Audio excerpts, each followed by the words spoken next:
노트가 제목이 두 개가 똑같아요. 근데 한자로 써 있어서 무슨 건지 모르겠어요. 여기 홍익이라고 돼 있네.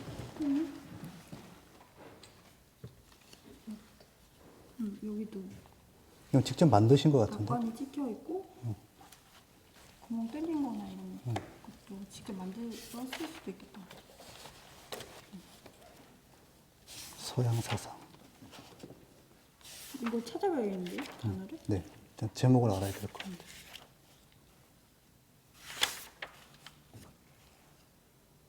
드론도 있고.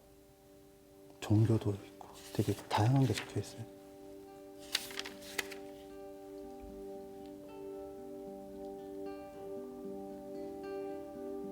희롱알희. 희? 것 같아요. 네. 희롱할 희? 희롱알희에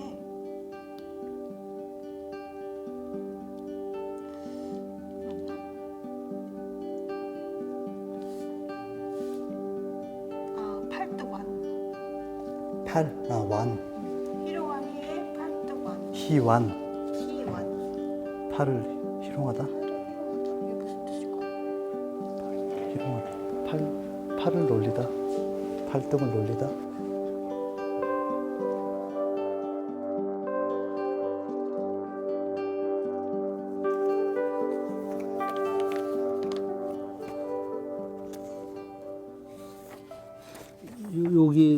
지금 여기서 활동하는 여자는요. 예. 요 사람이 황용익, 황용. 요 사람이 황용익, 용익, 황- 박철, 박철. 김주영, 예.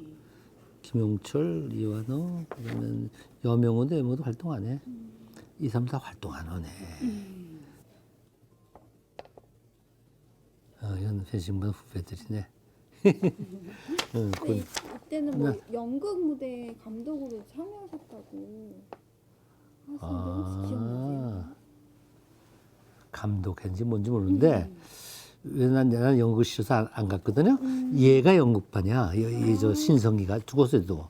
신성희 선생님. 이거 신성이. 신성희 선생님 같이 하셨구나. 신성이 오고 김은배였어. 아까 카메라 찍는 애. 카메라 갖고 장난치는 애.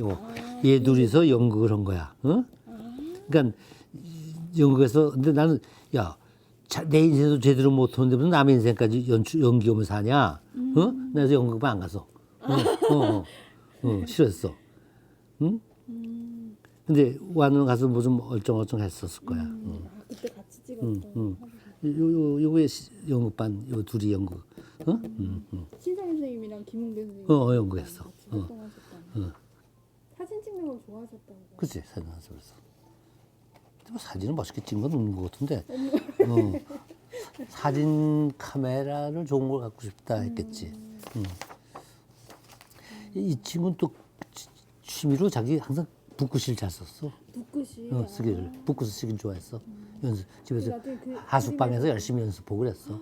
그래서 나중에 페인팅에도 꼭 한쪽에 시서와 일치처럼 뭐 나중 보니까 풀 그리고 뭐 들풀 그리고 시 쓰고 뭐 저쩌고 나도 멋있어서 그게 따라해 보게 됐는데 그 글씨체가 재밌잖아요. 예, 맞아요. 예, 일관되게. 그러니까 그 글씨도 이게 자유롭지 않고 틀을 만들었잖아. 글씨의 그 질서를 원래 이 사람 자체가 이렇게 붓글씨 쓰기를 좋아했고 그리고 약간 그 정신적 선비 사상이라고까지는 뭐해도 선비적 태도를 갖고 있는 거야. 이거 맞는 거 같아요.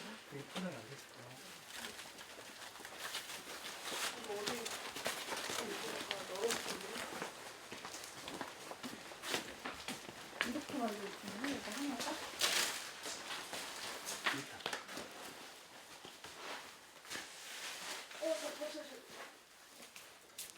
내가 생각하는 이완호 교수는 조선 시대의 선비 같았어요.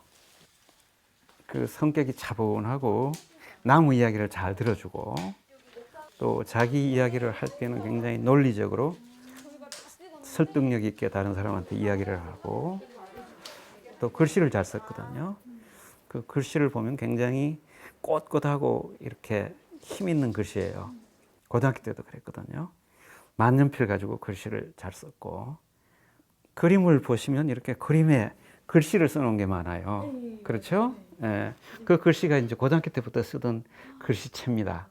그럼 혹시 이 사진은 기억이 잘 안 나시겠네요. 이게 주경 선생님 화실에서 촬영한 거라고는 들었는데 이건 혹시 기억나는 인물이나 여기 있는 건 제가 봤을 때는 이거는 대학교가 맞는 것 같고 이거는 헤어스타일 봤을 때는 고등학교일 수도 있겠다라는 생각이 좀 고등학교 들더라고요. 때 아니에요. 아니에요? 예, 이건 전부 다 대학이에요. 음, 여기 있는 거. 고등학교 다닐 때 제일 친했던 친구가 이완호 교수하고 영남대학에 있었던 황태합 교수하고 나하고 세 사람이 주로 이제 모이고 또 그 모인 계기도 미술관을 통해서 처음에는 이제 친해졌죠. 고등학교 때부터 같이 공부를 했고 또 여행도 같이 다니고 놀고 고민도 많이 하고 또 다들 미대 못 가게 하는 부모들 설득해서 가까스로 자기가 원하는 이 미술대학에 진학했고 그러다 보니까 이제 서울에서도 각각 따로 떨어져서 하숙하지만 이제 가끔 모였죠. 그래서 모이면 뭐 인생이었더니 뭐 예술이었더니 또 우리가 화가가 되든 뭐 디자이너가 되든 조각가가 되든 다 자기 독자적인 세계를 만들고 싶잖아요. 젊은 시절에는 특히 그게 더하고 서로 열심히 토론하고 이제 고민하고 그랬었죠.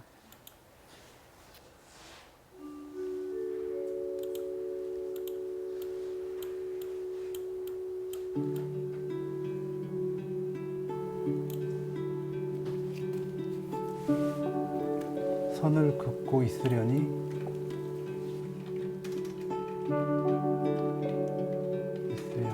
할아버지께서 쓰셨던 시완이라는 글자가 생각난다. 팔을 놀리는 것.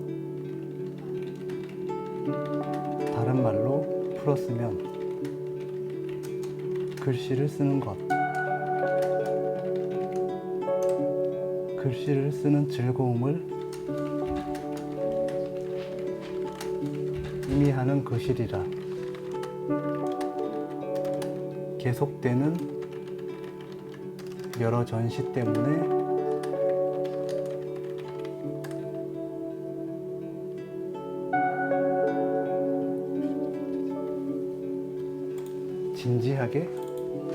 진지하게 앉아서 선을 긋고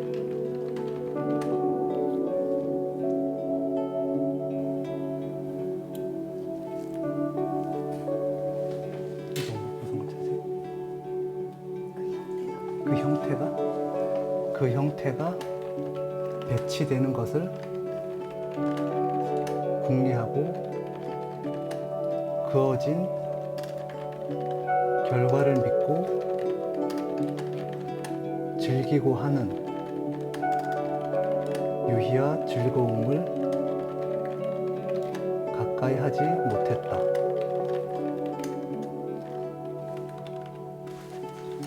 두 분이 처음 어떻게 만나게 되신 거예요?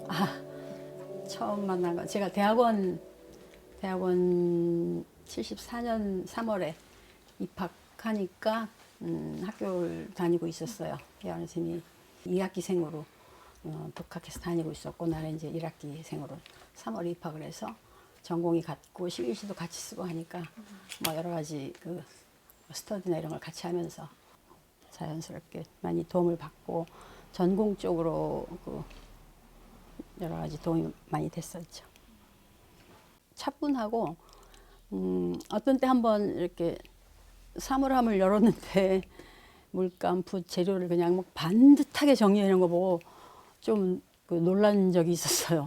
와, 굉장히 좀 불편할 정도로 아주 깔끔하게 그 줄 세워놓은 걸 보고 좀 예민한 사람이구나 이런 느낌을 이제 가졌었죠. 차분하고 뭐 이렇게 뭐 쓸데없이 막 너스레 떨고 하는 사람이 아니니까 그런 사람이죠. 그래서 보면은 삶의 태도가 그 예술과 생활이 이렇게 분리되어 있지 않고 어떤 그 자기 자신을 이렇게 뭔가 수양하듯이 혹은 이렇게 그 뭔가 갈고 닦듯이 그 지내야 된다는 그런 어떤 의무감 같은 이런 것을 스스로 이렇게 지니고 있는 것 같은 그런 느낌이 들 정도로 항상 한결같은 그런 어떤 자기 제어가 잘 된달까 이런 어떤 것이 가정생활에서도 역시 마찬가지였어요. 그리고 그런 생활에서의 우선순위를 무슨 그 일상에 먹고 살고 이런 소소한 가정생활에 두지 않고 작업이라든지 작품 생활 그리고 이제 학교의 그런 어떤 그 교수로서의 역할 뭐 이런 것에 우선순위를 두었기 때문에 크게 이렇게 뭐 간섭하지 않고 많이 존중해주고 친구처럼 지내려고 하고 이렇게 그런 쪽의 대화를 많이 했죠. 그리고 이제 아이한테는 비교적 굉장히 이렇게 많이 웃고 자상하고 섬세하게 딸을 많이 사랑했었던 것으로 느껴져요.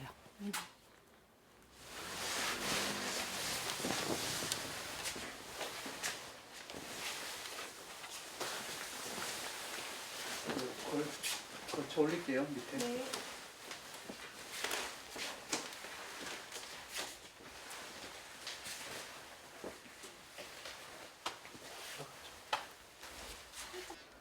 이때 기억이 나세요? 네, 이제 기억나죠. 엄마는 기억나죠. 머리도 제가 저렇게 미용실에 가서 이렇게 잘라줬으니까 딱 저 스타일이었고요. 지금 이걸 보니까 지금 이 딸아이의 딸이 딱 요런 소리를 얼마 전에 했었어요. 손녀딸이 네, 그래서녀가 자기 엄마한테 아이들은 늘 엄마가 많이 고프니까 그리고 뭐 일하는 엄마들은 늘 뭐 자식하고 시간이 부족하다고 늘 생각하니까 숙제 다 못하고 사는 것처럼 항상 좀 그런 생각이 들으니까 늘 그런 마음이 있었죠. 근데 또 아빠는 아빠대로 또 말없이 묵묵히 사랑하는 방법이 또 다르니까. 유치원 들어가기 전에 막 3살 때 머리를 저렇게 잘라줬었어요. 그리고 한 번은 미용실 갔는데 이렇게 머리가 너무 눈을 찔릴 것 같은데 내가 자른다고 하다가 생각보다 안 자르니까 삐뚤삐뚤해서 막 짧게 잘라주고 했던 기억이 나요. 이 작품 말고도 작품에 혜선이라는 단어가 많이 등장하거든요. 그 혜선이가 따님을 되게 사랑하셨구나 이런 게 너무 느껴졌어요. 거의 뭐 늘 주말엔 데려가는 전시관 다니고 하니까 아빠가 많이 말없이 말을 많이 하진 않지만 세심하게 많이 챙겼죠. 이 작업실을 몇 년 만에 와 보신 거세요? 잠깐 이렇게 뭘 두고 가거나 했던 적은 있지만 이렇게 몇 시간 동안 있었던 거는 정말 오랜만인 것 같아요.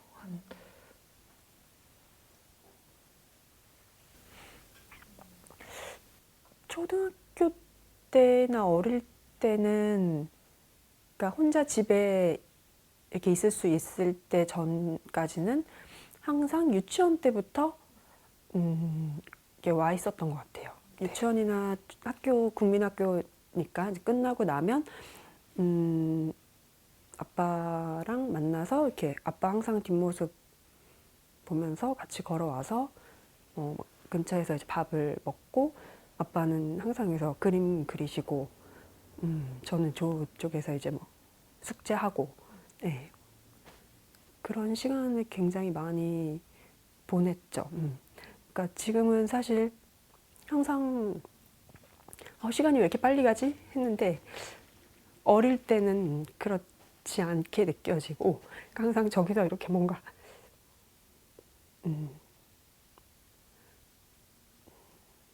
어떻게 보면 좀 어린 아이한테는 지루한 시간들 아빠가 항상 그림 그리시고 뭐 아빠 제자들 찾아오시기도 하고 그래서 엄마 학교 이제 끝날 때까지 아빠랑 시간 많이 보내고 했죠. 네. 네. 옆에 있는 그림은 오늘 처음 보신 건가요? 도록에서만 보고 처음 봤어요. 네, 어떠세요? 작업을 봤을 때 어떤 느낌이 처음에 드셨어요? 처음에 봤을 때 눈을 너무 성의 없이 그리셨다는 생각도 들었고 머리 헤어스타일은 사진에서처럼 저렇게 똑같았고 그 뭔가 꽃을 관찰하고 하는 것처럼 그냥 일상생활 중에 제가 이제 있는 어릴 때는 같이 공간에 있었기 때문에 그 작업에 표현되는 것들이 그 딸을 사랑하는 마음도 있지만 그냥 일상생활을 한꺼번에 관찰하시면서 저도 거기 하나의 부분으로 들어가 있었던 게 아닌가 싶기도 해요. 그래서 어릴 때 사실 아빠 생각하면은 예민하시기도 하고 엄격하고 무섭고 그랬는데 그래서 항상 저는 난 아빠가 무섭고 한데 왜 아빠 제자분들은 저렇게 자주 아빠한테 찾아오셔서 말씀을 나누고 하실까라는 생각이 있었거든요. 네. 그런 거 같으세요? 지금 생각해보셨을 때. 그게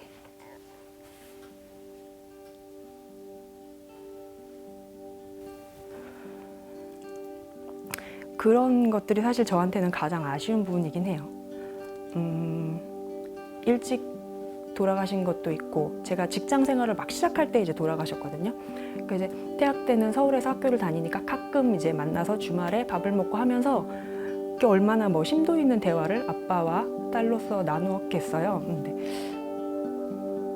이제 뭔가 그런 이야기를 예술에 대한 이야기나 삶에 대한 이야기를 이제 할 수 있을 때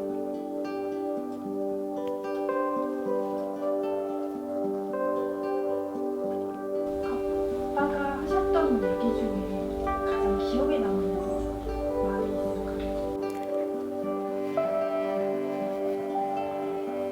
이렇게 어릴 때부터 이렇게 같이 걸어오면은 이렇게 어깨를 항상 피고 다니라고 그 얘기를 하셨고 커서 이제 대학 다니고 할 때는 뭐 과제나 이런 걸로 막 고민을 하고 하니까 항상 네가 뭘 할 때 과제가 됐건 공부를 할 때는 그 잘 좋은 결과를 찾아내기 위해서 이렇게 책상에서 마주하고 있지 않아도 항상 그거에 대한 생각을 하라고 하셨었어요. 어떻게 하는 게 가장 좋은 방법일지 계속 생각하라고. 그리고 게으름 부리지 말라고. 네.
왠지 감자한테다가 액자 껴있는 거. 이제 잘라갈까? 잘라가야겠다. 얘는 조심.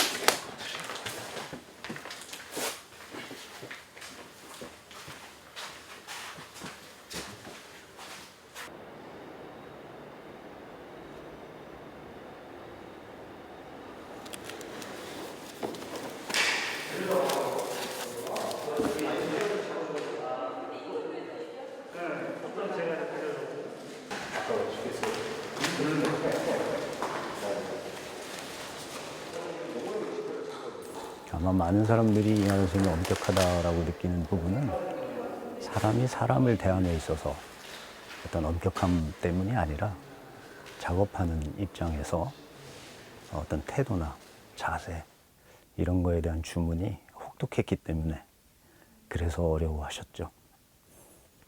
대신에 그 학생들을 대할 때 이때는 굉장히 그 정중하고 진지하셨어요. 그런 자기 작업의 이야기를 하거나 대화를 할 때는 오히려 학생들이 자존감이 굉장히 이렇게 북돋워지는 그런 거를 굉장히 잘 해주셨죠.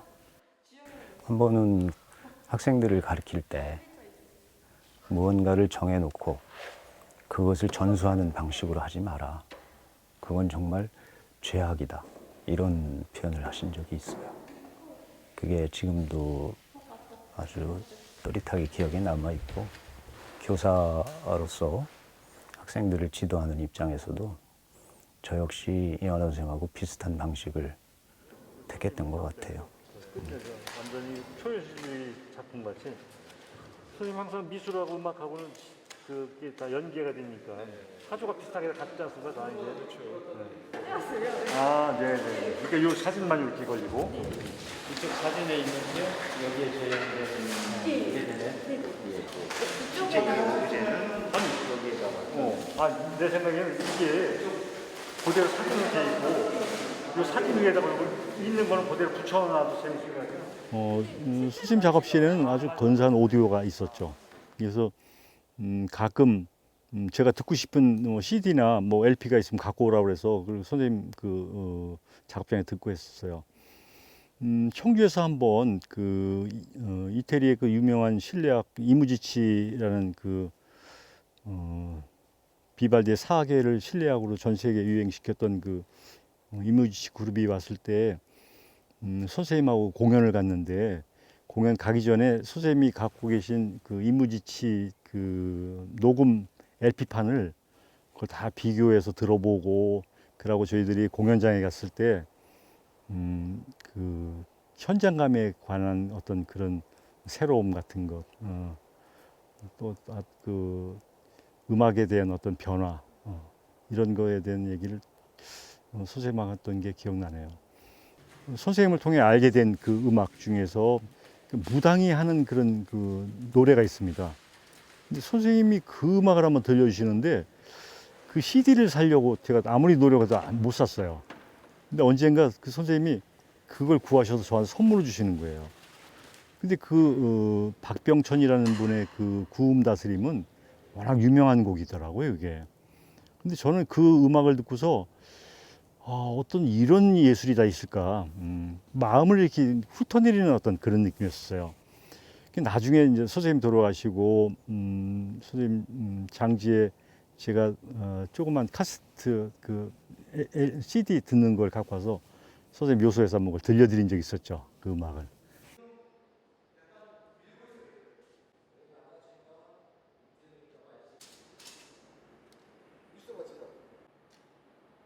(1979년) 무렵에 우리 사회가 굉장히 좀 혼란스럽고 학교는 뭐 데모나 이런 것들로 많이 소란스러웠던 그런 시기였는데,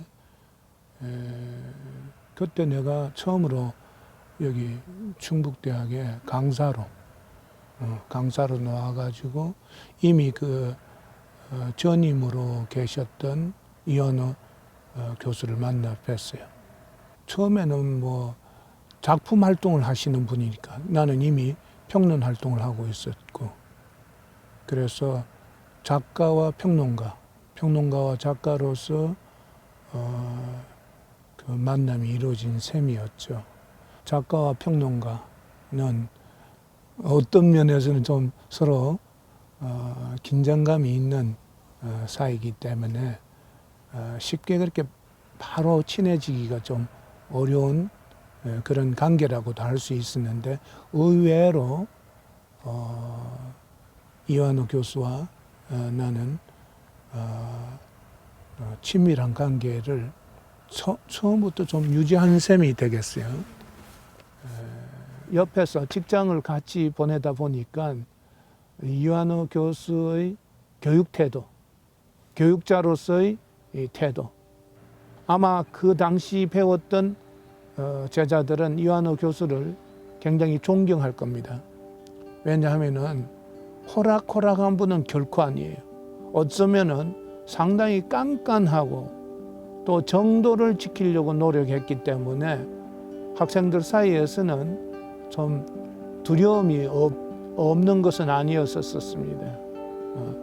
그러나 제가 보건대는 그 두려움도 그 학생들이 그 두려움을 극복하고 자기 자신을 다시금 성장시켜 나가는 큰 인생의 도움이 되는 태도와 어떤 교육적 모색이라고 이야기를 할 수가 있을 것입니다.